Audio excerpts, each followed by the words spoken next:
Welcome to the first video in my mini-series dedicated to helping you improve your egg quality. This is going to be a video series that's dedicated to helping you improve everything having to do with your egg quality. So improving your AMH, improving your ovarian reserve, and bettering your egg quality. If you're trying to get pregnant, often what you need to do is improve your egg quality and ovarian reserve. It's that simple. Especially if you're over 35, your egg quality and ovarian reserve are so important to your fertility success. And because of how important they are, that's why I'm creating this mini-series for all of you, because the information that I'm gonna share here is so valuable, so important, and I'm gonna get into the details, into the nitty-gritty, because I don't wanna leave anything out. So make sure you not only watch this video in its entirety, but all the following videos in this mini-series. Hi, I'm Dr. Marc Sklar, also known as the Fertility Expert, and welcome to Fertility TV, your YouTube channel dedicated to helping you get pregnant. I've been helping couples for over 18 years from all over the world through my online programs and right here, if you're lucky enough to live in San Diego, at one of my clinics. And I want to help you too. But before we get started talking about ovarian health and egg quality, I want to just let you all know that my online program, the Hope Fertility Coaching Program, is open for enrollment right now. It was closed for a little bit, but I've reopened it because I've created more space for all of you. So if you want me and my team to be part of your fertility journey, then I want to invite you to apply to see if you qualify. All you have to do is fill out the form using the link in the description below. All right, so let's get started talking about AMH and ovarian reserve and egg quality. This video is going to start off with some basics. I want to start off with some laying the foundation for some important information so that you understand how your body works, how your ovaries work, and what all these hormones mean and do for you and your reproductive function. So let's talk about AMH first. AMH is a hormone that's actually produced in the granulosa cells. Now, you don't have to remember all these details, but I just want you to understand logistically how this is done. And this is specifically produced in the granulosa cells that produce your follicles. So that's an important piece here as we're talking about AMH, because that's always an important hormone, and I get lots of questions about this specific hormone when we're talking about fertility. So AMH actually specifically tests how many follicles you have developing at the beginning of a cycle. I want you all to digest that for a moment, right? Because we're constantly told that AMH tells us how many eggs we have left. But the reality is it's telling us how many we have developing at this specific cycle to be used this cycle. Those are very different things, okay? Another way that we can see and understand how many follicles we have on a given cycle to be used and how that correlates with your AMH is your antral follicle count, also can be talked about as AFC, antral follicle count. And this is determined by doing an ultrasound at the beginning of your cycle when you start your menstrual cycle, your bleed, right? So on day 1, 2, or 3, even 4, you're going to do an ultrasound, and this will start to show you how many eggs or follicles you have developing that cycle. Now, your AMH and antral follicle count should line up together, although this doesn't always happen, which starts to show you that there's a bit of inconsistency and incongruity, not only between the two, but in what the hormone is telling us. So AMH can be associated with how many follicles we have left or eggs we have left in an ovary, but it's not so cut and dry,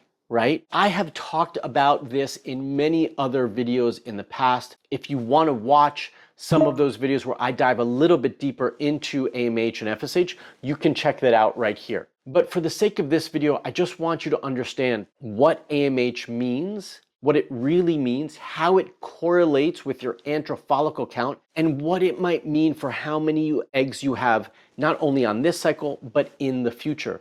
I often hear that you all are told that you don't have any more eggs left, or you only have 2 eggs left, or whatever that number is. Your antral follicle count on a given cycle does not determine how many eggs you have left for the rest of your reproductive life. It's telling you how many eggs are developing for this specific cycle. Okay, I want that to be clear. So just because you go in for an ultrasound and they see X amount of follicles, it doesn't mean that's all you have left or the only amount you're ever going to produce in the future. That's what we're seeing right now.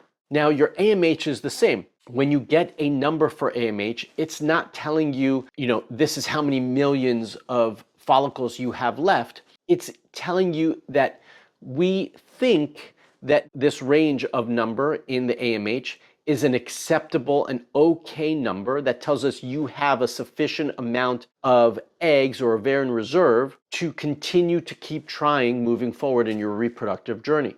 But there is no specific correlation. It's not like if your number is 2, that means you have 200 million or 2 million or whatever that number is, right? We don't have that. We don't understand that. And you are made to believe that your AMH is telling you how many eggs you have left saved in that little treasure box in your ovaries. And I'm here to tell you that that's not the most accurate depiction of the hormone. Is the hormone an important test to have done? Yes. Does it give you an understanding for how your body reproductively is functioning? Absolutely. Is it the end all be all to your reproductive journey? No. If the number is too high, does that mean you have PCOS? Not necessarily, but it possibly could be. If the number is too low, does that mean you don't have any more eggs left? No. It means that this is just information that we're gathering, putting together, and then starting to look at the bigger picture together. Part of that bigger picture is taking into account AMH, FSH, follicle stimulating hormone, your antral follicle count, what do they see on that ultrasound, and your entire health.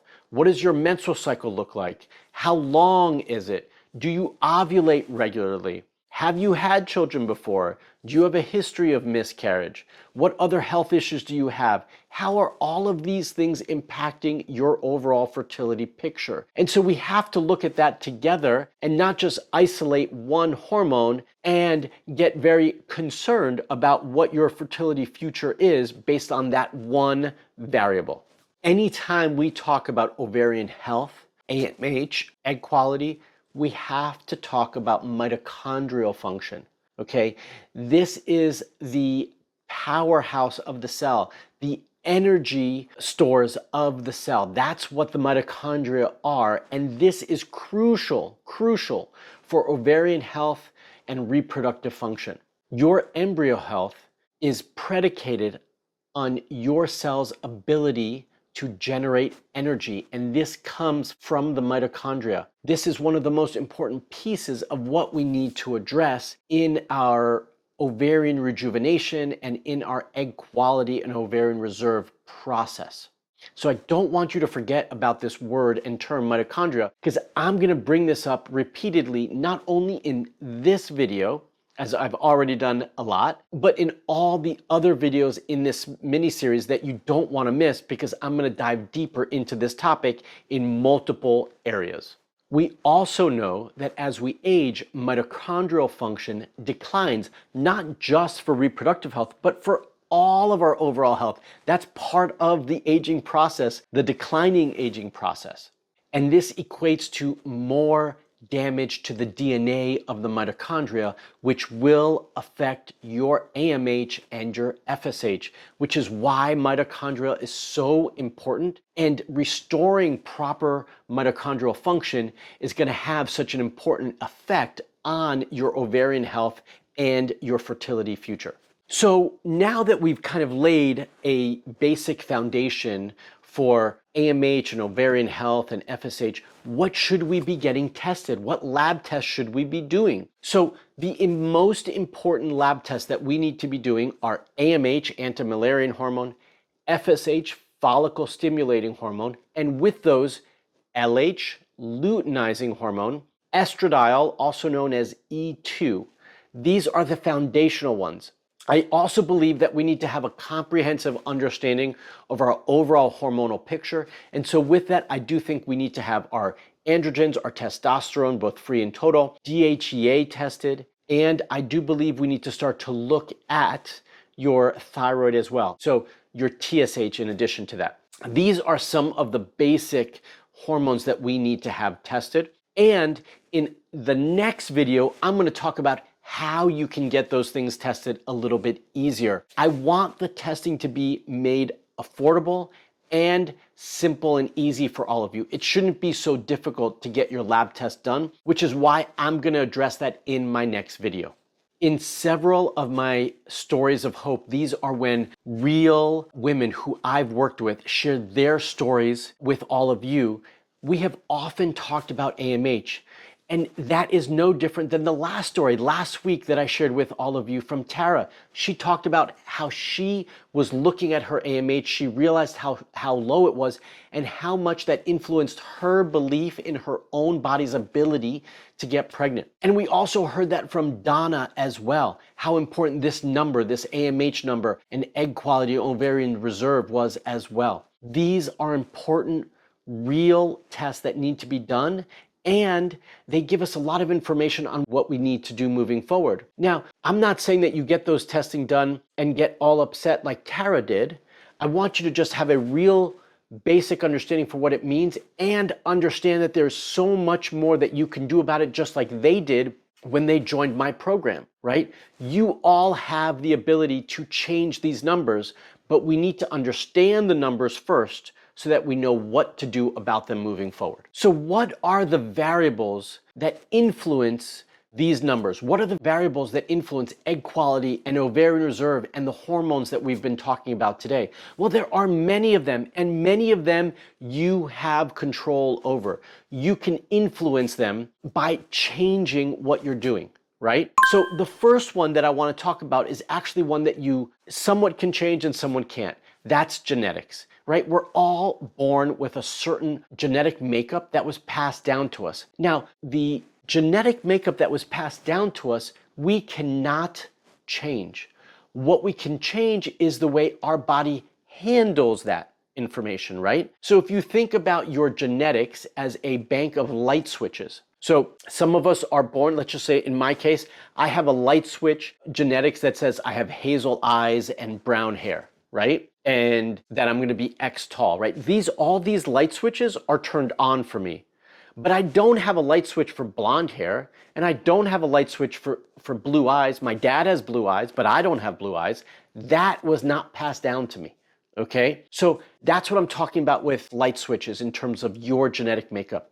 The same thing is true for how our body functions, how we manage the environment we're exposed to, how our body deals with the food that we take in, with stress, with environmental toxins, all of these things, right? So what we can't change is which light switches are on our wall. What we can control is when or if they turn on or off, right? And that is controlled by your actions, your lifestyle. How you manage these things absolutely influences these genetics. So I want you all to understand that you can be proactive and address these things, and this is something that is completely in your power to do. Another variable that's going to influence your ovarian reserve and egg quality is environmental toxins. I've been talking a lot about this recently, and I hope that you all are hearing me. The chemicals that you are exposed to absolutely affect your health and reproductive function. They affect your body's ability to handle stress, to deal with and metabolize the hormones that you have in your body. They also add in extra hormones that you might not want. So we need to address the environmental factors that we are exposed to, okay? That is also in your control. Your lifestyle, how you manage your stress, the type of diet you eat, how much you exercise, these are all within your control and things that you can address. And I've talked about all of these things in previous videos. If you haven't watched them, you can again, just go back and check out some of those videos. What I'm also going to do is post a couple of them right here and leave those links in the description as well so you can watch them after this video. 3 other variables that I want to talk about as well briefly and just bring up and mention that absolutely affect AMH, FSH, ovarian reserve, egg quality, all of this, right? How our mitochondrial function, we were talking about mitochondrial health, these absolutely affect how our mitochondria function, right? This is drugs, alcohol, smoking. These all things negatively impact cellular health. They speed up the aging process. They impact your mitochondrial function. We want to minimize those things, right? Also, a big one that many of us don't pay attention to is your digestive health, your GI function. This has such an impact on your overall health, your genetic makeup or your ability to manage your genetic makeup, and to support your reproductive function. These are all areas that we can control. These are all things that you can improve if you want to and with the right plan and you commit yourself to. These are also things that I discuss and support all of those couples and women who join my programs. These are all areas that we look at and address in a plan that I make up for all of you. So I want you all to know that it's possible. You can improve your ovarian health, improve your AMH, and improve your FSH if you understand what's going on, if you have the right information, and if you create the right plan based on all of that information. I'm so excited about this mini-series because there's so much to cover, and you can see I've just kind of given you a summary and a foundation of what's to come. I'm gonna dive really deep into nutrients, into supplements, into diet, into lifestyle, things that you can be doing right now to improve your ovarian health. And I'm gonna do that in this mini-series that's dedicated to improving your egg quality and ovarian reserve, right? But you've got to join me for those videos. So stay tuned for those. If you want to be proactive and get started on improving your overall health and gather more information on how your body is functioning and what your ovaries are doing, then I invite you to apply for a discovery call with me and my team to see if you're the right fit to join my programs. It's really simple. Just use the link in the description below to apply.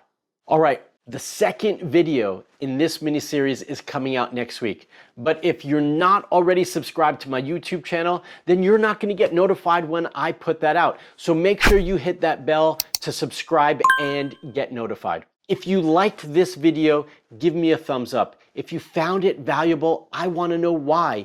Comment below. Let me know what you liked about this video, what was helpful for you, or what you think is going to be helpful for you moving forward on your fertility journey. And I want to make sure that you all know to join me for my next video next week, where I continue this topic of improving your egg quality and ovarian reserve. Until the next video, I want you all to stay safe, stay healthy, and most of all, that's right, stay fertile.